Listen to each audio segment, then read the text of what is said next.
Bismillahirrahmanirrahim. Assalamualaikum warahmatullahi wabarakatuh. Selamat pagi kakak soleh semuanya. Selamat bertemu kembali di hari Jumat 15 Januari 2021 sebagai Sayyidul Ayyam ya.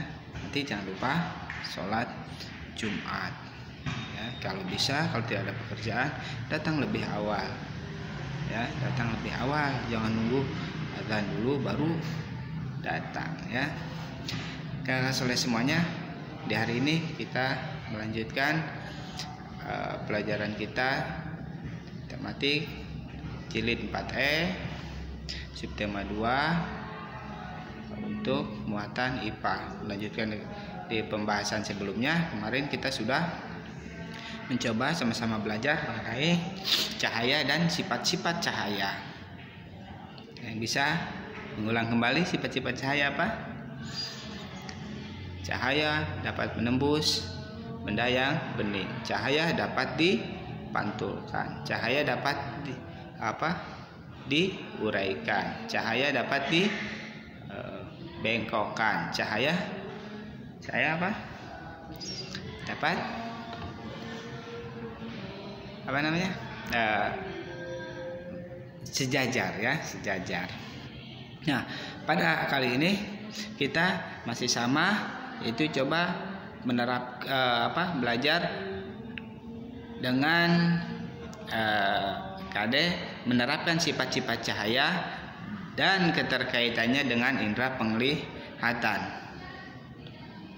Kita belajar tentang cahaya dan sekarang subtemanya ya, istilahnya ya, bagian kecil dari tentang cahaya, yaitu apa? Cahaya bisa dipantulkan.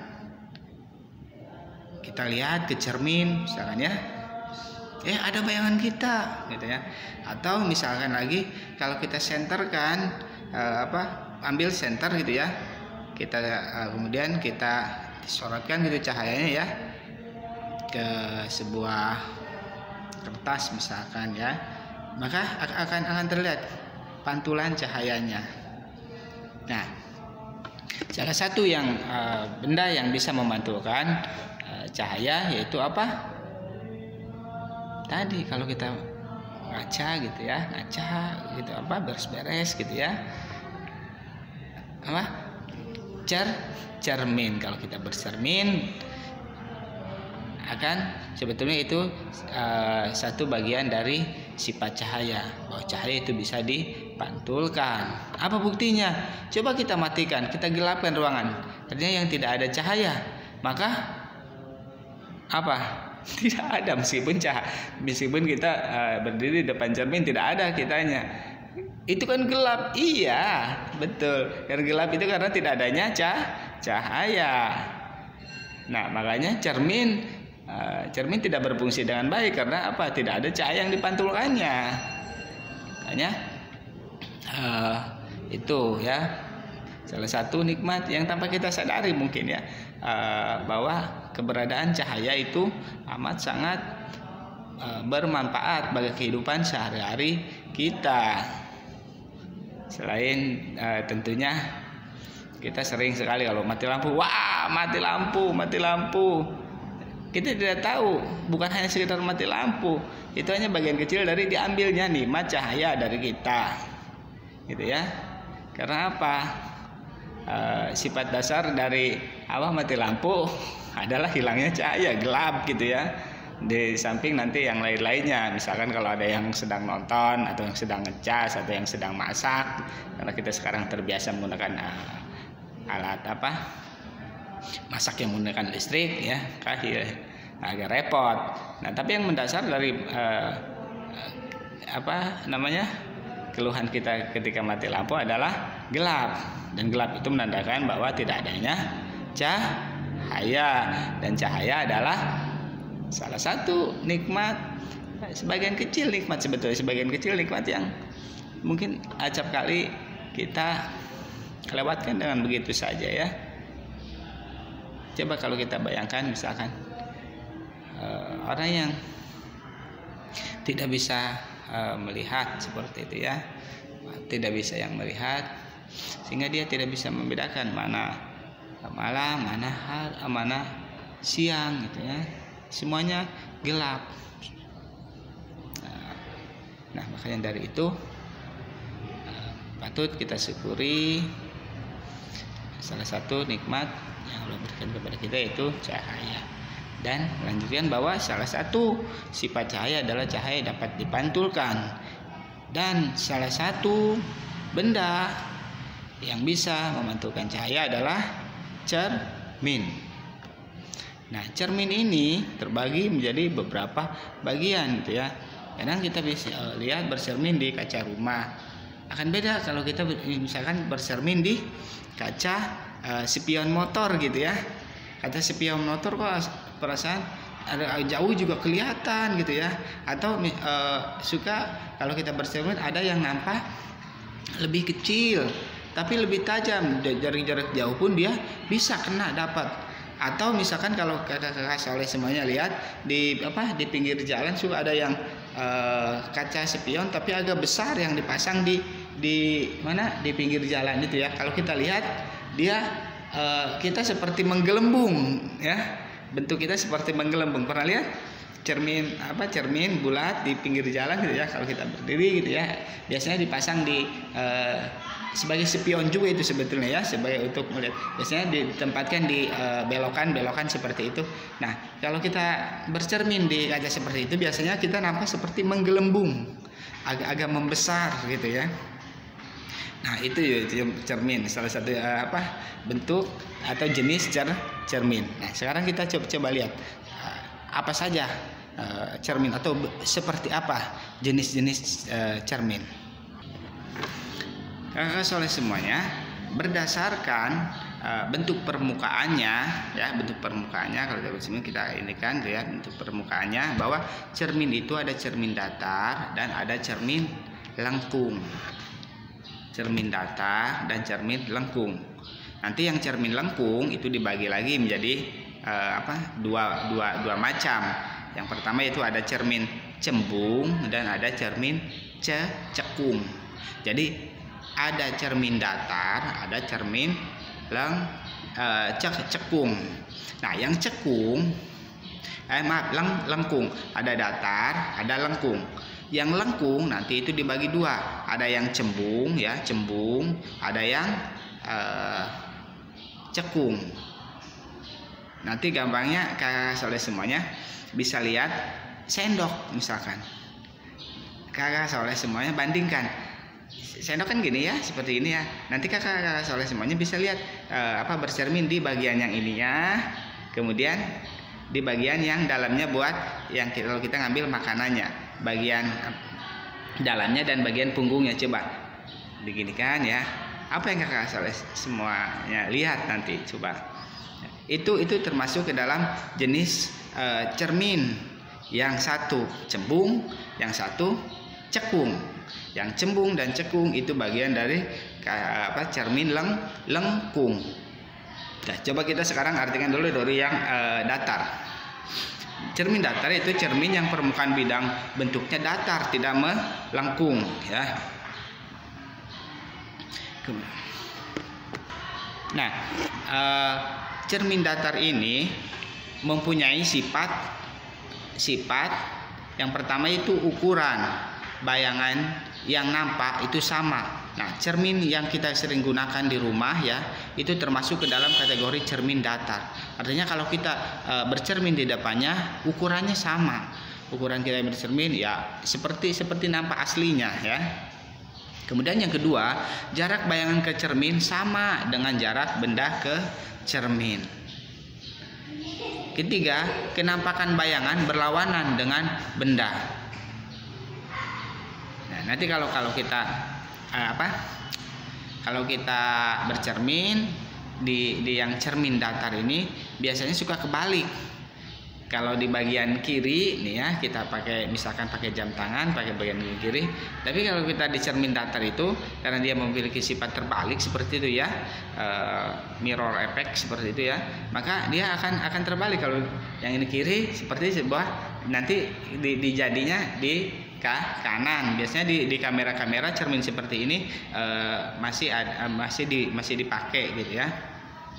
Kemudian bayangan tegak seperti bendanya. Artinya dia tidak melenceng, tidak seperti yang tadi yang bawakan. Kalau yang kembung dia seperti ada gelembung, atau ada juga kalau kita bercermin seperti menciut gitu ya. Nah kalau ini tidak, bayangan tegak seperti biasanya. Salah satu sifat dari cermin datar. Kemudian yang kelima, sifat dari cermin datar adalah bayangan bersifat semu atau maya. Artinya bayangan dapat dilihat dalam cermin, tetapi tidak bisa ditangkap oleh layar. Artinya kita kalau bercermin memang ada, tapi si bayangannya tidak bisa disentuh. Artinya dia hanya refleksi saja, artinya hanya pantulannya saja, sehingga dikatakan dia bersifat semu, artinya tidak asli, tidak berwujud dalam bentuk 3 dimensi seperti itu ya. Nah sekarang mari kita masuk. Lalu tadi cermin ada cermin datar, cermin lengkung. Tadi kita sudah coba pelajari apa itu maksud cermin datar. Sekali lagi, apa yang maksud dengan cermin datar?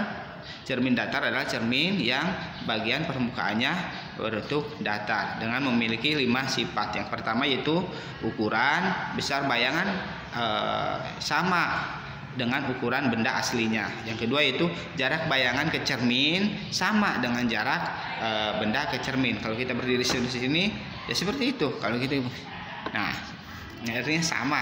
Yang ketiga, kenampakan bayangan berlawanan dengan benda. Tadi yang saya bilang ya, kalau kita pakai di sebelah kiri, sesuatu di sebelah kiri akan tampak nanti ketika ini berada di sebelah kanan.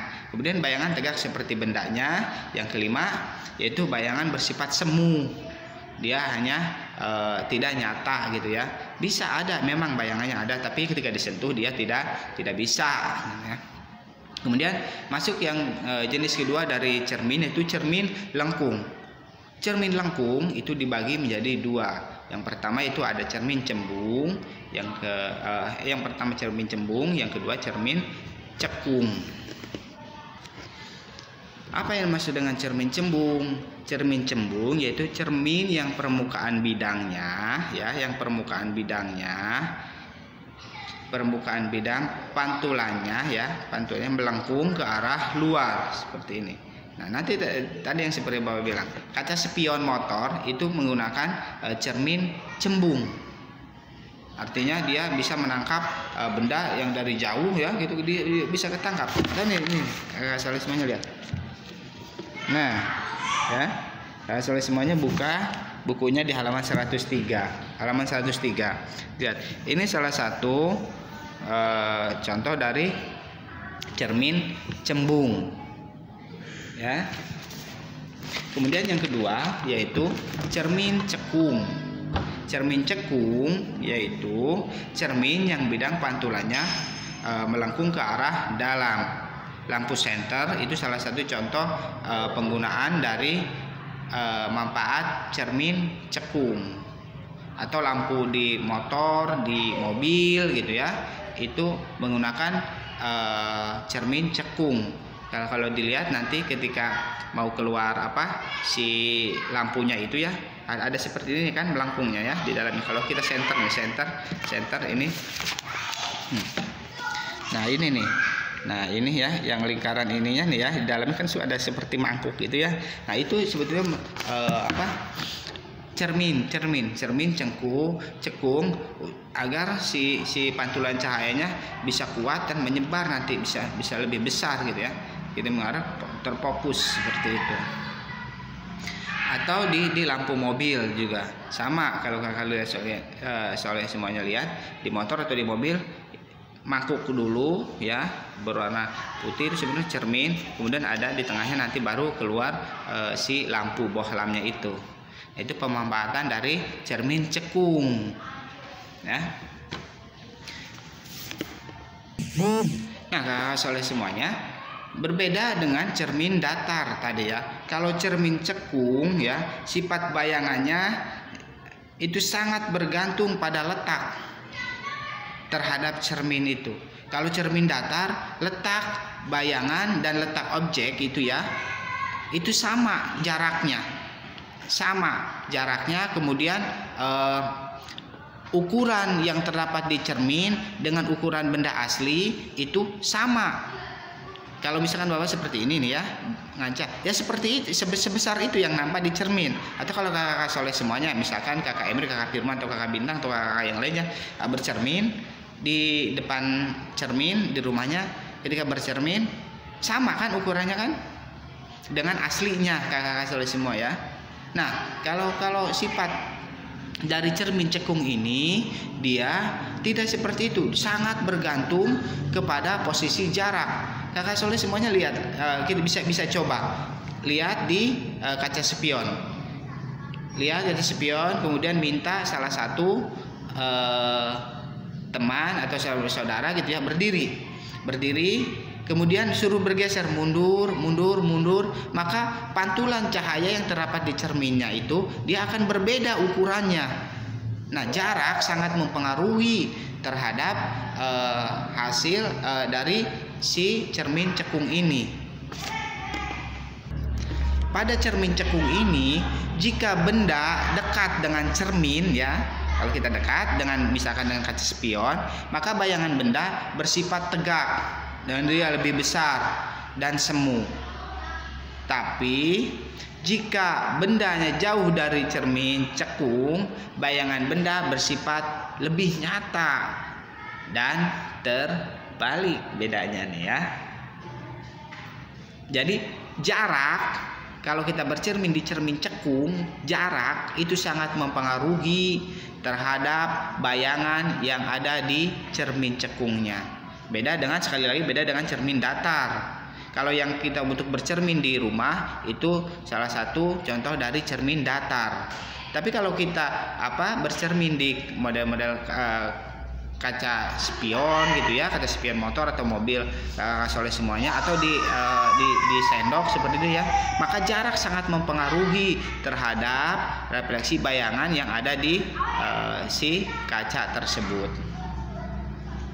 ya. Baik, mungkin itu yang bisa disampaikan tentang cermin. Mudah-mudahan dari sini kita bisa mengetahui bahwa cermin itu terbagi menjadi dua. Ada cermin datar, ada cermin lengkung. Cermin lengkung itu dibagi lagi menjadi dua, yaitu ada cermin cembung, ada cermin cekung. Pemanfaatan cermin cembung itu biasanya digunakan di kaca spion mobil ya, seperti itu kaca cermin cembung. Sedangkan untuk cermin yang cekung biasanya digunakan untuk pemanfaatannya di lampu senter seperti itu ya, atau di lampu senter yang di mobil seperti itu, pemanfaatan salah satu contoh pemanfaatan cermin cekung. Kemudian sifat-sifatnya, kalau cermin datar dia sifatnya itu ukuran bayangan sama dengan ukuran bendanya. Artinya kalau kita bercermin di depan cermin datar, maka ukuran yang kita lihat di cermin itu sama dengan ukuran kita aslinya. Kemudian jarak bayangan ke cermin nih sama dengan jarak benda ke cermin. Karena nanti kalau kita bercermin di cermin cekung itu jarak itu sangat mempengaruhi terhadap bayang-bayang yang ada di cerminnya.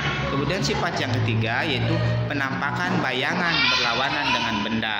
Artinya seperti tadi, kalau kita bercermin di kaca cermin datar ya, kalau kita menggunakan sebelah kiri, yang aslinya sebelah kiri, maka yang nampak di cermin datar itu akan nampak di sebelah kanan.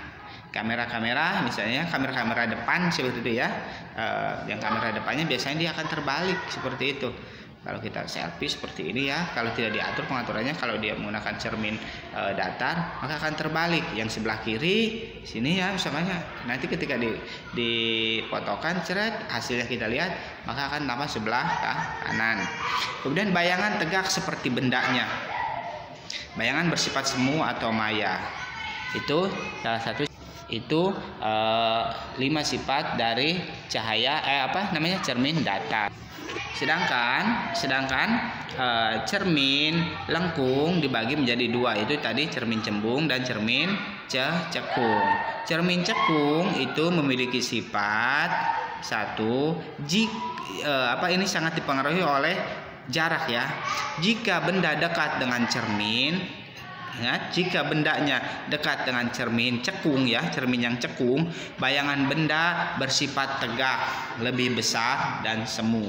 Tapi kalau jarak benda itu lebih jauh dari cermin cekung, maka bayangan benda bersifat nyata dan terbalik. Baik, kita tutup, semoga bermanfaat. Ingat, jadilah anak yang soleh. Bagaimana? Salah satunya itu menuruti apa kata orang tua. Selama dan Bapak yakin tidak mungkin orang tua kita memerintahkan untuk yang buruk, betul? Untuk memerintahkan yang tidak baik, betul? Nah, maka sebagai bakti kita terhadap orang tua, turuti apa perintahnya. Karena apa? Ya, ridha Allah fi ridha walidain, wasuhtullah fi suhtil walidain. Keridhaan Allah terletak, artinya jika orang tua kita tidak ridho, maka Allah pun tidak akan ridho. Tapi satu lagi, lihat, jika orang tua kita murka, maka Allah pun tidak akan sungkan untuk berbuat yang sama, murka terhadap diri kita. Bayangkan jika Allah sudah marah terhadap kita, mau pada siapa kita minta pertolongan? Mau pada siapa kita mengadu, meminta ampunan, meminta surga?